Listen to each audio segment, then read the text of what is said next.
Chapitre 39 La grande parodie ou la spiritualité à rebours. Par tout ce que nous avons déjà dit, il est facile de se rendre compte que la constitution de la contre-tradition et son triomphe apparemment et momentané seront proprement le règne de ce que nous avons appelé la spiritualité à rebours, qui, naturellement, n'est qu'une parodie de la spiritualité, qu'elle imite, pour ainsi dire, en sens inverse, de sorte qu'elle paraît en être le contraire même. Nous disons seulement qu'elle le paraît, et non pas qu'elle l'est réellement, car quelles que puissent être ses prétentions, il n'y a ici ni symétrie, ni équivalence possible. Il importe d'insister sur ce point, car beaucoup, se laissant tromper par les apparences, s'imaginent qu'il y a dans le monde comme deux principes opposés se disputant la suprématie. Conception erronée, qui est au fond la même chose que celle qui, en langage théologique, met Satan au même niveau que Dieu, et que, à tort ou à raison, on attribue communément aux manichéens. Il y a certes actuellement bien des gens qui sont en ce sens manichéens, sans s'en douter, et c'est là encore l'effet d'une suggestion des plus pernicieuses. Cette conception, en effet, revient à affirmer une dualité principielle radicalement irréductible, ou en d'autres termes, à nier l'unité suprême qui est au-delà de toutes les oppositions et de tous les antagonismes. Qu'une telle négation soit le fait des adhérents de la contre-initiation, il n'y a pas lieu de s'en étonner, et elle peut même être sincère de leur part, puisque le domaine métaphysique leur est complètement fermé. Qu'il soit nécessaire pour eux de répandre et d'imposer cette conception, c'est encore plus évident, car c'est seulement par là qu'ils peuvent réussir à se faire prendre pour ce qu'ils ne sont pas, et ne peuvent pas être réellement, c'est-à-dire pour les représentants de quelque chose qui pourrait être mis en parallèle avec la spiritualité, et même l'emporter finalement sur elle. Cette spiritualité à rebours n'est donc à vrai dire qu'une fausse spiritualité. Fausse même au degré le plus extrême qui se puisse concevoir. Mais on peut aussi parler de fausse spiritualité dans tous les cas où, par exemple, le psychique est pris pour le spirituel, sans aller forcément jusqu'à cette subversion totale. C'est pourquoi, pour désigner celle-ci, l'expression de spiritualité à rebours est en définitive celle qui convient le mieux, à la condition d'expliquer exactement comment il convient de l'entendre.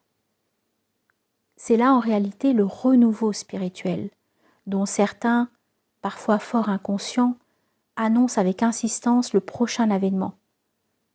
Ou encore l'ère nouvelle, dans laquelle on s'efforce par tous les moyens de faire entrer l'humanité actuelle et que l'état d'attente générale créé par la diffusion des prédictions dont nous avons parlé peut lui-même contribuer à hâter effectivement.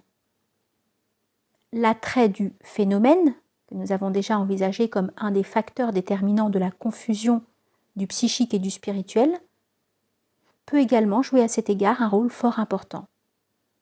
Car c'est par là que la plupart des hommes seront pris et trompés au temps de la contre-tradition, puisqu'il est dit que les faux prophètes qui s'élèveront alors feront de grands prodiges et des choses étonnantes jusqu'à séduire, s'il était possible, les élus eux-mêmes.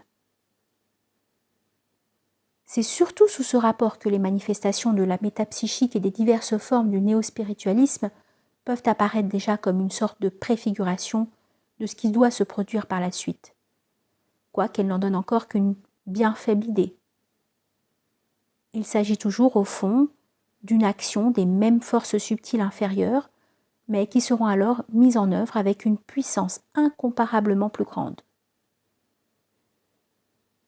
Et quand on voit combien de gens sont toujours prêts à accorder aveuglément une entière confiance à toutes les divagations d'un simple médium, uniquement parce qu'elles sont appuyées par des phénomènes, comment s'étonner que la séduction doive être alors presque générale ? C'est pourquoi on ne redira jamais trop que les phénomènes en eux-mêmes ne prouvent absolument rien quant à la vérité d'une doctrine ou d'un enseignement quelconque, que c'est là le domaine par excellence de la grande illusion, où tout ce que certains prennent trop facilement pour des signes de spiritualité peut toujours être simulé et contrefait par le jeu des forces inférieures dont il s'agit. C'est même peut-être le seul cas où l'imitation puisse être vraiment parfaite. Parce qu'en fait, ce sont bien les mêmes phénomènes, en prenant ce mot dans son sens propre d'apparence extérieure, qui se produisent dans l'un et l'autre cas, et que la différence réside seulement dans la nature des causes qui y interviennent respectivement. Causes que la grande majorité des hommes est forcément incapable de déterminer. Si bien que ce qu'il y a de mieux à faire en définitive, c'est de ne pas attacher la moindre importance à tout ce qui est phénomène. Et même d'y voir plutôt a priori un signe défavorable. Mais comment le faire comprendre à la mentalité expérimentale de nos contemporains? Mentalité qui, façonnée tout d'abord par le point de vue scientiste de l'anti-tradition, devient ainsi finalement un des facteurs qui peuvent contribuer le plus efficacement au succès de la contre-tradition. Le néo-spiritualisme et la pseudo-initiation qui en procède sont encore comme une préfiguration partielle de la contre-tradition, sous un autre point de vue. Nous voulons parler de l'utilisation que nous avons déjà signalée d'éléments authentiquement traditionnels dans leur origine, mais détournés de leur véritable sens et mis ainsi en quelque sorte au service de l'erreur. Ce détournement n'est en somme qu'un acheminement vers le retournement complet qui doit caractériser la contre-tradition, et dont nous avons vu d'ailleurs un exemple significatif dans le cas du renversement intentionnel des symboles. Mais alors, il ne s'agira plus seulement de quelques éléments fragmentaires et dispersés, puisqu'il faudra donner l'illusion de quelque chose de comparable, et même d'équivalent, selon l'intention de ses auteurs, à ce qui constitue l'intégralité d'une tradition véritable, y compris ses applications extérieures dans tous les domaines. On peut remarquer à ce propos que la contre-initiation, tout en inventant et en propageant, pour en arriver à ses fins, toutes les idées modernes qui représentent seulement l'anti-tradition négative est parfaitement consciente de la fausseté de ces idées, car il est évident qu'elle ne sait que trop bien à quoi s'en tenir là-dessus. Mais cela même indique qu'il ne peut s'agir là, dans son intention, que d'une phase transitoire et préliminaire, car une telle entreprise de mensonge conscient ne peut pas être en elle-même le véritable et unique but qu'elle se propose. Tout cela n'est destiné qu'à préparer la venue ultérieure d'autre chose, qui semble constituer un résultat plus positif, et qui est précisément la contre-tradition. C'est pourquoi on voit déjà s'esquisser notamment dans des productions diverses dont l'origine ou l'inspiration contre-initiatique n'est pas douteuse, l'idée d'une organisation qui serait comme la contrepartie, mais aussi par là même la contrefaçon d'une conception traditionnelle telle que celle du Saint-Empire, organisation qui doit être l'expression de la contre-tradition dans l'ordre social. Et c'est aussi pourquoi l'antéchrist doit apparaître comme ce que nous pouvons appeler, suivant le langage de la tradition hindoue, un chakravarti à rebours. Ce règne de la contre-tradition est en effet très exactement ce qui est désigné comme le règne de l'antéchrist. Celui-ci, quelque idée qu'on s'en fasse d'ailleurs, est en tout cas ce qui concentrera et synthétisera en soi, pour cette œuvre finale, toutes les puissances de la contre-initiation, qu'on le conçoive comme un individu ou comme une collectivité. Ce peut même, en un certain sens, être à la fois l'un et l'autre, car il devra y avoir une collectivité qui sera comme l'extériorisation de l'organisation contre-initiatique elle-même, apparaissant enfin au jour, et aussi un personnage qui, placé à la tête de cette collectivité, sera l'expression la plus complète et comme l'incarnation même de ce qu'elle représentera, ne serait-ce qu'à titre de support de toutes les influences maléfiques que, après les avoir concentrées en lui-même, il devra projeter sur le monde. Ce sera évidemment un imposteur. C'est le sens du mot « dajjal » par lequel on le désigne habituellement en arabe, puisque son règne ne sera pas autre chose que la grande parodie par excellence. L'imitation caricaturale et satanique de tout ce qui est vraiment traditionnel et spirituel. Mais pourtant, il sera fait de telle sorte, si l'on peut dire, qu'il lui serait véritablement impossible de ne pas jouer ce rôle. Ce ne sera certes plus le règne de la quantité, qui n'était en somme que l'aboutissement de l'anti-tradition, ce sera au contraire, sous le prétexte d'une fausse restauration spirituelle, une sorte de réintroduction de la qualité en toute chose, mais d'une qualité prise au rebours de sa valeur légitime et normale. Après l'égalitarisme de nos jours, il y aura de nouveau une hiérarchie affirmée visiblement, mais une hiérarchie inversée, c'est-à-dire proprement une contre-hiérarchie, dont le sommet sera occupé par l'être qui, en réalité, touchera de plus près que tout autre au fond même des abîmes infernaux. Cet être, même s'il apparaît sous la forme d'un personnage déterminé, sera réellement moins un individu qu'un symbole, et comme la synthèse même de tout le symbolisme inversé à l'usage de la contre-initiation, qu'il manifestera d'autant plus complètement lui-même qu'il n'aura dans ce rôle ni prédécesseur ni successeur. Pour exprimer ainsi le faux à son plus extrême degré, il devra, pourrait-on dire, être entièrement faussé à tous les points de vue, et être comme une incarnation de la fausseté même. C'est d'ailleurs pour cela même, et en raison de cette extrême opposition au vrai sous tous ses aspects, que l'antéchrist peut prendre les symboles mêmes du Messie, mais bien entendu dans un sens également opposé.